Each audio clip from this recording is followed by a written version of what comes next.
नमस्ते बच्चों। आज हम कहानी का स्वरूप और परिभाषा तत्व के बारे में चर्चा करेंगे। कहानी का स्वरूप और परिभाषा के बारे में अगर हम बात करें तो जिस तरह से हम देखें कि जीवन में कई क्षणबोध, कई चित्र उभरते हैं, कई घटनाएं होती हैं। हम उनको अलग अलग नामों से पुकारते हैं, अलग अलग तरह से हम उसको अभिव्यक्त करते हैं। उसकी कोई सीमा नहीं है, उसका कोई स्वरूप नहीं है। उसी तरह से हम कहानी को भी किसी विशेष सीमा में अंकित नहीं कर सकते। जैसा कि रविंद्रनाथ जी ने कहा कि जैसे जलस्रोत की धारा ही नदी है, उसी प्रकार मनुष्य जीवन भी कहानी का प्रवाह है।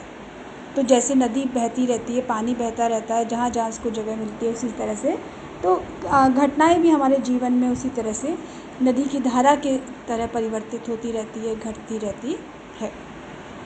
तो हम इन्हीं तथ्यों के आलोक में अगर हम भारतीय और पाश्चात्य विद्वानों की मतों को देखें तो उनके अनुसार कहानी की जो परिभाषा निकल के आती है, उसमें पाश्चात्य विद्वान जी वेल्स का कहना है कि 1 घंटे में पढ़ी जा सकने वाली रचना को कहानी कहा जा सकता है। यानी जो हम जिसको फटाफट पढ़ लें, जिसमें समय ना लगे, उन्होंने उसको कहानी कहा है। यानी कि वह कल्पित रचना जिसे आप 1 घंटे में पढ़ सकते हैं। उसी तरह से हम आगे देखें तो पाश्चात्य विद्वानों का एक समूह जो है वो ये कहता है कि कहानी जीवन का एक चित्र, एक अभिधान है। मतलब कहें जीवन का एक टुकड़ा है, स्लाइस फ्रॉम लाइफ है, और उसके लिए किसी संदर्भ की आवश्यकता, कोई ऐसा प्लॉट लेने की आवश्यकता आपको नहीं रहेगी। पश्चिमी में विद्वानों में आधुनिक कहानी के जनक एडगर एलन पो माने जाते हैं।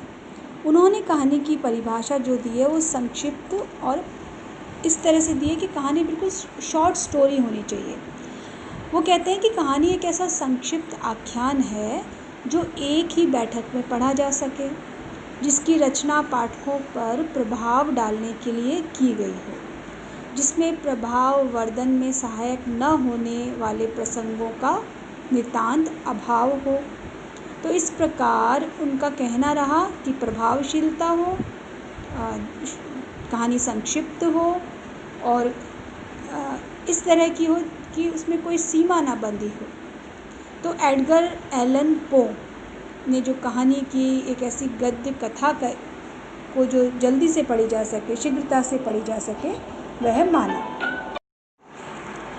इसी तरह से हम बात करें कि भारतीय विद्वानों की, तो प्रेमचंद और जयशंकर प्रसाद की कहानियों में हम देखते हैं कि कई इस तरह के क्षणबोध के चित्र उभरते हैं उनकी कहानियों में, जो अपने आप में प्रभावी भी हैं, उनमें संक्षिप्तता भी है। तो अब हम अगर बात करें भारतीय विद्वानों की, तो उन्होंने कहानी की जो परिभाषा दी है, उनका मानना है कि कहानी एक प्रकार की ऐसी संरचना होनी चाहिए जिसमें तीव्रता हो और एक उद्देश्य हो। उद्देश्य के साथ साथ समाज में जो घटना घट रही है उस समस्या को भी लेकर चले और उस समस्या का समाधान भी प्रस्तुत करती चले। तो कहानी में उत्सुकता, आनंद, उद्देश्य, ये भाव जो है वो भारतीय विद्वानों ने आवश्यक माने हैं। दूसरी तरफ हम बात करें कि जो कहानी की परिभाषा देते समय, जहाँ कहानी का प्रसिद्ध हिंदी कहानीकार में प्रेमचंद ने गल्प नाम से कहानी की परिभाषा और स्वरूप निर्धारण करते हुए लिखा कि गल्प ऐसी रचना है जिसमें जीवन के किसी एक अंग या किसी एक मनोभाव को प्रदर्शित करना ही लेखक का उद्देश्य रहता है।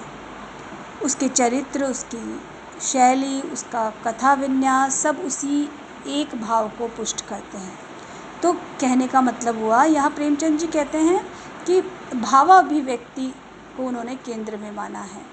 उनका कहना है कि इस तरह की जीवन का अंग हो जिसमें एक भाव को आपने उठाया है और उसी को, उसके अंतर बाह्य दोनों पक्षों को आपने उसमें समन्वित किया है।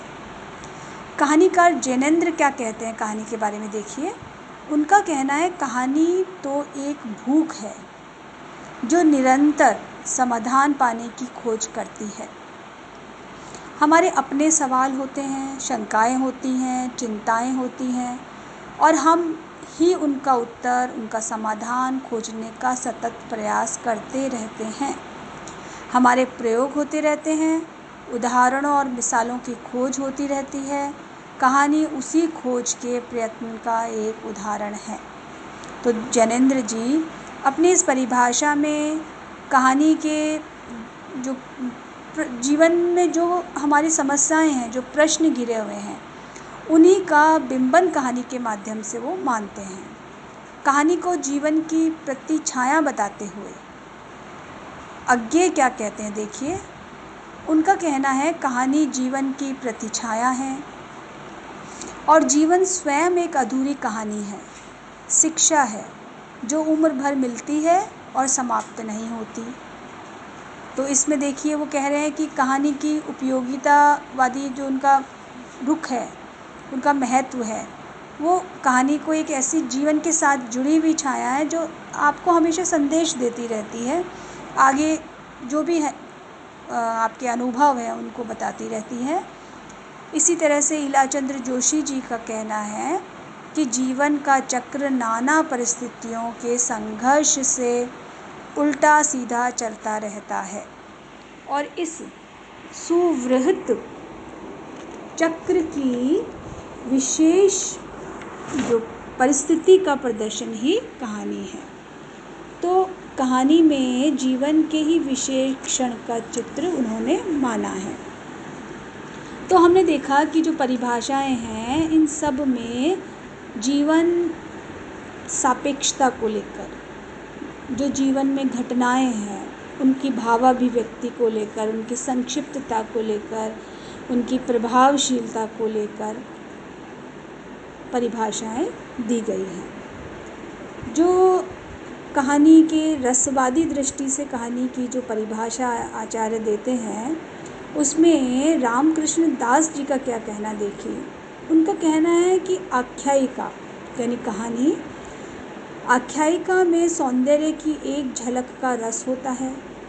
मान लीजिए कि आप एक तेज सवारी पर चले जा रहे हैं, रास्ते में एक गोल मटोल शिशु खेल रहा है, सुंदरता की मूर्ति, उसकी झलक मिलते न मिलते पल भर में सवारी आगे निकल जाती है, किंतु उतनी ही झलक ऐसी होती है कि उसका स्थायी रेखा अंतरपट पर अंकित हो जाता है।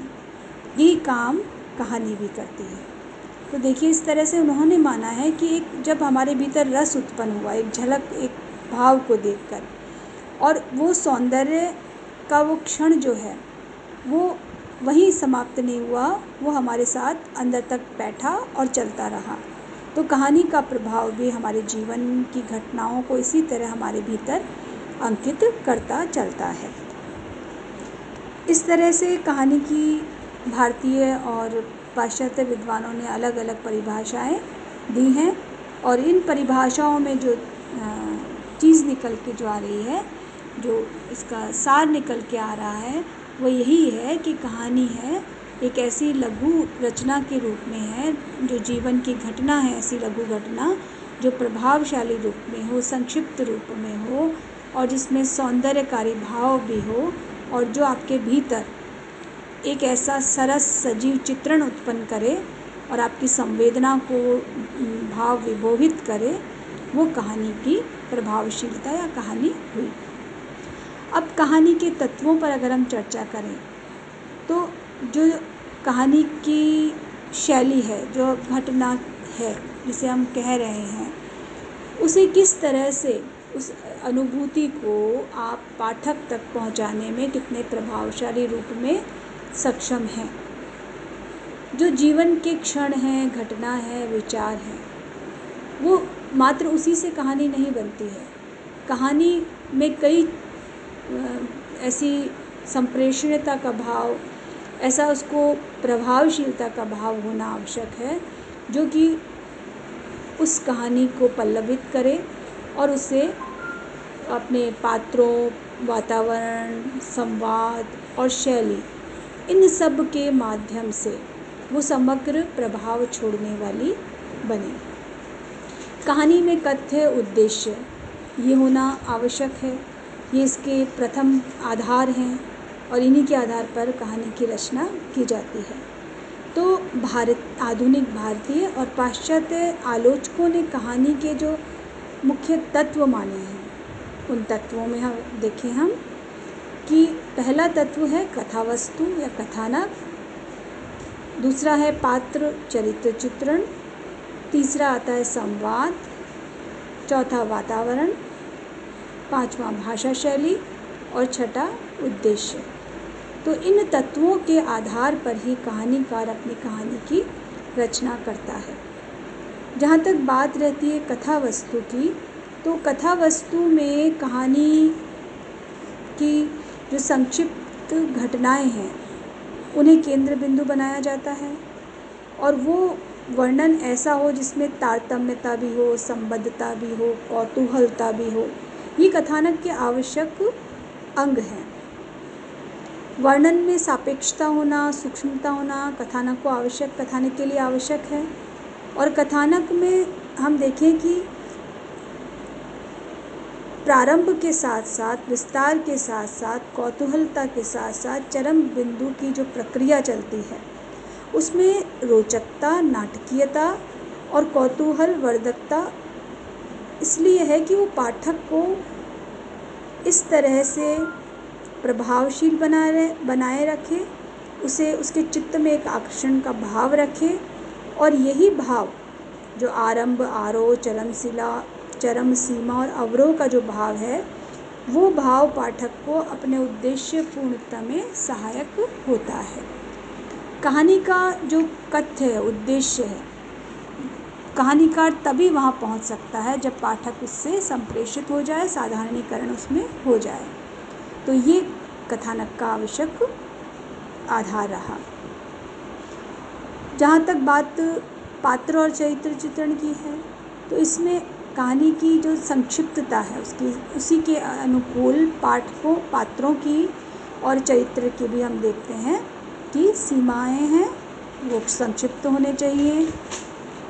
वही कहानी के कथानक को बांधने में सक्षम हो सकते हैं।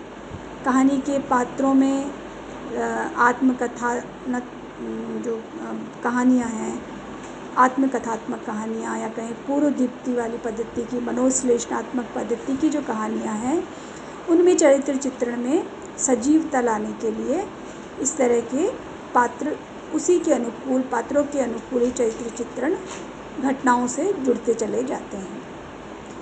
संवाद में जो कथानक और पात्रों की विश्वसनीयता, उनमें गतिशीलता संवाद योजना पर ही निर्भर होती है। संवाद जहाँ कथा का प्रसार करते हैं, वहीं वह जो चरित्र हैं उनके चरित्रों का उद्घाटन भी करते हैं और उस देश काल का बोध भी करवाते हैं, कथा को गतिशीलता भी प्रदान करते हैं। तो संवाद का अपने आप में महत्वपूर्ण योग होता है।